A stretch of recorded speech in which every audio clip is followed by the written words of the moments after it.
اور میں یہاں آپ کے سامنے ایک بات رکھنا چاہتا ہوں، شاید آپ چونکیں بھی پریشان بھی ہو جائیں، لیکن انشاءاللہ وہ پریشانی جلدی رفع بھی ہو جائے گی۔ دیکھیے، ہمارے جو اسلاف ہیں، صحابہ کرام کے بعد ائمہ، یہ ہمارے اسلاف میں چوٹی میں ہیں۔ ان اسلاف میں، ان ائمہ میں دو بنیادی قسمیں ہیں، ایک محدثین اور ایک فقہاء۔ محدثین، ان کا کام کیا تھا؟ قرآن تو اللہ نے خود جمع کر دیا تھا، میں پہلے دن بیان کر چکا ہوں حضور کے سیرہ مبارک میں۔ حضور نے صحابہ کو اسی ترتیب سے قرآن پڑھا دیا اور سینکڑوں صحابہ نے یاد کر لیا۔ پھر جو کمی اگر رہ گئی تھی، کتابی شکل میں حضرت ابو بکر لے آئے۔ پھر اگر اس میں کوئی فرق پڑ رہا تھا پڑھنے کے انداز میں، تو ایک کتابت کے اوپر جمع کر دیا حضرت عثمان نے۔ بات ختم ہو گئی۔ خلافت راشدہ میں قرآن کا معاملہ تو محفوظیت کی آخری درجے کو پہنچ گیا۔ اب اصل مرحلہ کیا تھا؟ حضور کے اقوال مبارک کو جمع کرنا، ان کو بھی تو سمیٹنا ہے نا۔ صحابہ ہیں، منتشر ہو گئے ہیں، کوئی صحابی کوفے چلے گئے، کوئی صحابی دمشق چلے گئے، کوئی کہیں چلے گئے، کوئی کہیں چلے گئے۔ میزبان رسول جو ہے وہ دفن ہے قسطنطنیہ کی فصیل کے باہر، حضرت ابو ایوب انصاری رضی اللہ تعالی عنہ۔ اب ان سب کے پاس، کسی کے پاس اتنی احادیث، کسی کے پاس اتنی احادیث، ان کو جمع کرنے کا کام، پھر چھان پھٹک کرنے کا کام، پھر مرتب کرنے کا کام، یہ کس نے کیا؟ محدثین کرام نے۔ بہت بڑے محسن ہیں اس امت کے محدثین کرام، پوری زندگیاں کھپائیں۔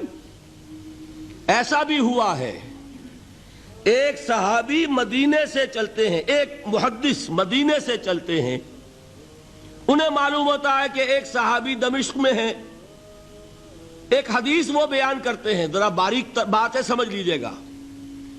ان کو وہ حدیث معلوم تھی، لیکن وہ حدیث 3 راویوں کے راستے سے آ رہی تھی۔ ان کے پاس جو حدیث تھی وہ 2 راویوں کے حوالے سے تھی۔ اب وہ جاتے ہیں اور وہ بیت المقدس کا اور وہ دمشق کا سفر کرتے ہیں صرف اس حدیث کو سننے کے لیے، سواری سے اترتے بھی نہیں۔ میں نے سنا ہے آپ حضور کی یہ حدیث بیان کرتے ہیں، جی ہاں، ذرا مجھے سنا دیجئے۔ سنا دیا، ویسے ہی اپنے اونٹ کی جو ہے گردن موڑ لی کہ واپس، بھائی اترو، ٹھہرو، قیام کرو۔ نہیں، میں صرف ایک حدیث رسول تم سے سننے کے لیے آیا تھا، میں اپنے اس سفر میں کوئی اور مقصد جمع نہیں کرنا چاہتا۔ یہ کام کیا محدثین نے۔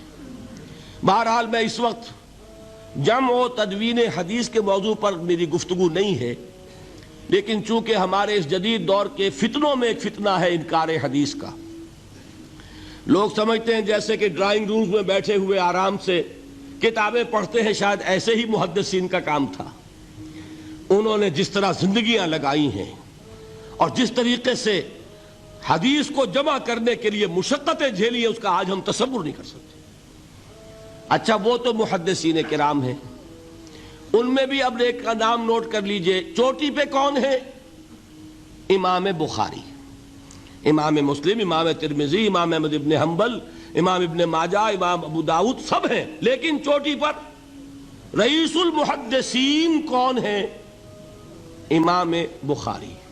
اچھا، اب تیسرا طبقہ ہے ہمارے ہاں، دوسرا، وہ ہے فقہاء۔ قرآن بھی جمع ہو گیا، حدیث بھی آ گئی، اب اس سے احکام نکالنے بھی تو ہے نا، استدلال کرنا ہے، حدیثوں کو جوڑنا ہے، قرآن کے ساتھ ان کا ربط تلاش کرنا ہے، اور پھر کوئی حکم تلاش کرنا ہے، اجتہاد کرنا ہے۔ یہ کام جنہوں نے کیا انہیں ہم کیا کہتے ہیں؟ فقہاء کرام۔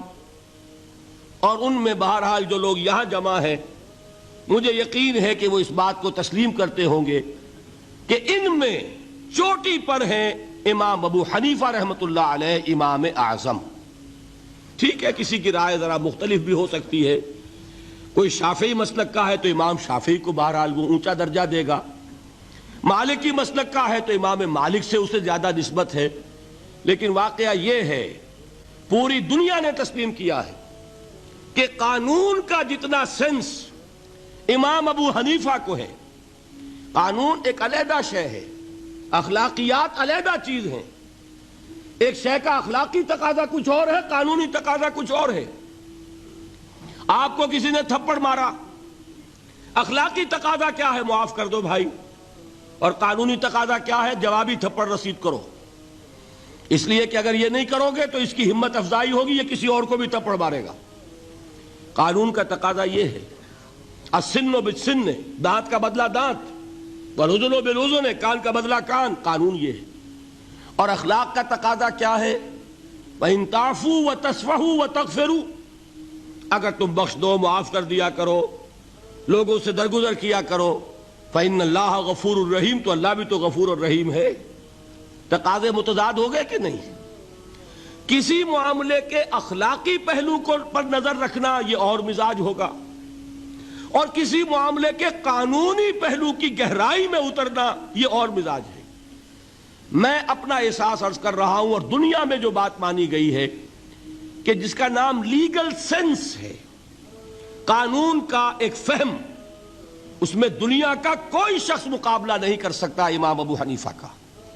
آپ صحابہ کو ان سے مستثنیٰ کر دیجئے، ظاہر بات ہے انبیاء اور رسولوں کا معاملہ نہیں ہے، تو باقی انسانی نوع انسانی کے اندر امام ابو حنیفہ کا پلے کا کوئی شخص، ان کے برابر کا کوئی شخص قانون کا فہم رکھنے والا آج تک پیدا نہیں۔ تو سید الفقہاء کون ہوئے؟ امام ابو حنیفہ۔ اور رئیس المحدثین کون ہے؟ امام بخاری۔ یہ ساری جو میں نے اس وقت آپ کو تمہید بیان کی، وہ اس مسئلے کے لیے پریشان کن مسئلہ یہ ہے کہ امام ابو حنیفہ کی طرف یہ بات منسوب ہے کہ وہ یہ فرماتے ہیں الایمان قول، ایمان نام ہے صرف قول کا، عمل اس میں زیر بحث نہیں آتا۔ ولا یزید ولا ینقص، وہ ایمان نہ گھٹتا ہے نہ بڑھتا ہے۔ ایک سٹیٹمنٹ سمجھ میں آ گیا نا؟ اب دوسرا سٹیٹمنٹ سنیے، وہ ہے امام بخاری کا، رئیس المحدثین کا، الایمان قول وعمل، ایمان نام ہے قول اور عمل کے مجموعے کا، قول اور عمل دونوں چیزیں ایمان میں شامل۔ وَيَزِيدُ وَيَنْقُصُ، وہ گھٹتا بھی ہے بڑھتا بھی ہے۔ ایک مسلمان کو پریشان ہو جانا چاہیے کہ نہیں؟ ایمان جیسی بنیادی بات، سارا قصر تو یہیں سے تعمیر ہونا ہے، جڑ بنیاد ایمان ہے۔ ایمان کے بارے میں کوئی 14ویں صدی کے 15ویں صدی ہجری کے کوئی علماء ہوں، بڑے سے بڑے ہوں، ان کا اختلاف ہو جائے تو تشویش نہیں ہوگی۔ یہ کن کے درمیان اختلاف ہو رہا ہے؟ رئیس المحدثین امام بخاری اور سید الفقہاء امام ابو حنیفہ۔ اور کتنا بنیادی اختلاف، بظاہر متضاد باتیں، بظاہر کہہ رہا ہوں میں نے کہا تھا مجھے پہلے آپ کو پریشان کرنا ہے، پھر تاکہ آپ کی سمجھ میں بات آئے یہ پریشانی رفع کیسے ہوتی ہے، اسی سے علم میں اضافہ ہوتا ہے۔ بات جو ہے وہ گہرائی کے ساتھ سمجھ میں آتی ہے کہ مسئلہ پہلے سامنے ہو۔ مسئلے کی اہمیت سامنے نہیں ہوگی تو آپ توجہ اتنی نہیں کریں گے۔ تو دیکھیے تضاد کتنا ہے، بعد المشرقین جسے کہتے ہیں ہم اپنے محاورے میں، کہ ایک مشرق کی بات ہے تو دوسری مغرب کی ہے۔ الایمان قول، نہیں، الایمان قول وعمل، تضاد ہے نا۔ لا یزید ولا ینقص، نہیں، یزید وینقص۔ تو یہ تو معلوم ہوتا ہے کہ بہت زبردست اختلاف ہے جو حل نہیں ہو سکے گا۔ اللہ تعالیٰ کا شکر ادا کرتا ہوں، اس نے اس کا حل سمجھایا۔ اور کیسا سمجھایا؟ میں پورے انشراح صدر کے ساتھ کہہ رہا ہوں، اس میں کوئی تصنع نہیں، کوئی تکلف نہیں۔ میرے نزدیک دونوں باتیں 100% درست ہیں۔ یہ نہیں کہ 50% یہ درست 50% وہ درست، نہیں، یہ بھی 100% درست، یہ بھی 100% درست۔ فرق کیا ہے؟ محل مختلف ہے۔ امام ابو حنیفہ قانونی ایمان کی بات کر رہے ہیں اور امام بخاری حقیقی ایمان کی بات کر رہے ہیں۔ قانونی ایمان کے اعتبار سے 100% درست ہے یہ بات کہ وہ صرف قول ہے، عمل نہیں، زیر بحث آئے گا۔ ایک شخص نماز نہیں پڑھتا کافر نہیں ہے، نماز کا منکر ہو جائے کافر، زکوٰۃ نہیں دیتا فاسق ہے، فاجر ہے، کافر نہیں ہے، زکوٰۃ کہہ دے کہ ہے ہی نہیں دین میں، کافر۔ فرشتہ کس نے دیکھا، کیا پتا کیسا ہوتا ہے؟ حضور نے بھی اصل فرشتہ اپنی اصل ملکی شکل میں صرف 2 دفعہ دیکھا ہے، ورنہ تو انسانی شکل میں آتا تھا یا نظر ہی نہیں آتا تھا۔ 2 باتیں تھیں، وہی ہو جاتی تھی، نظر کوئی نہیں آتا تھا، یا انسانی شکل میں نظر آیا۔ اصل ملکی شکل میں حضرت جبرائیل کو 2 مرتبہ دیکھا۔ وَلَقَدْ رَآهُ بِالْأُفُقِ الْمُبِينِ وَلَقَدْ رَآهُ نَزْلَةً أُخْرَى عِنْدَ سِدْرَةِ الْمُنْتَهَى، ایک مرتبہ افق مبین پر دیکھا، ایک مرتبہ سدرۃ المنتہا کے پاس جبرائیل اپنی اصل شکل میں ظاہر ہوئے۔ اب ظاہر بات ہے ہم نے تو نہیں دیکھا نا، لیکن ہم مانتے ہیں جبرائیل کو، مانتے ہیں فرشتوں کو، نہیں مانیں گے کافر ہو جائیں گے۔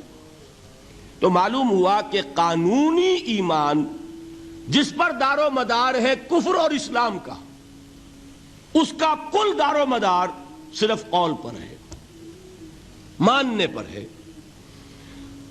اقرار باللسان پر ہے۔ یہ بات آپ نے سنی ہوگی، امام ابو حنیفہ کا قول ہے 100% درست کہ گناہ کبیرہ سے بھی انسان کافر نہیں ہوتا۔ کبیرہ گناہ ہے، شراب پی ہے، کافر نہیں ہے، حد لگا دو۔ حضرت عمر نے اپنے بیٹے پر حد جاری کی، ایک مرتبہ مصر میں حد جاری ہو چکی تھی، لیکن حضرت عمر کو احساس ہوا کہ وہاں شاید رعایت کی گئی ہوگی خلیفہ کے بیٹے پر حد جاری کرنے میں، لہذا پھر بلایا اپنے پاس اور دوبارہ حد جاری کی۔ حد جاری کرو لیکن کافر نہیں ہوگا۔ اگر کسی سے زنا ہو گیا ہے، میں آپ کو واقعہ سنا چکا، غامدی خاتون، حد جاری ہو جائے گی، لیکن یہ کہ اس کو کافر نہیں کہہ سکتے۔ کافر کیا کہیں گے؟ میں تو سنا چکا آپ کو کہ ذرا کسی نے کہہ دیا بے حیا عورت تھی تو حضور نے کیسی ڈانٹ پلائی ہے، کتنا اس کا رتبہ بیان کیا ہے۔ اس نے تو وہ توبہ کی ہے کہ مگر مدینے کی پوری آبادی پر اس کو تقسیم کر دیا جائے تو سب کی نجات کے لیے کافی ہو جائے۔ معلوم ہوا تکفیر اور ہے اور کسی کا فاسق و فاجر ہونا اور ہے، اس میں حد فاصل انسان کا اقرار ہے۔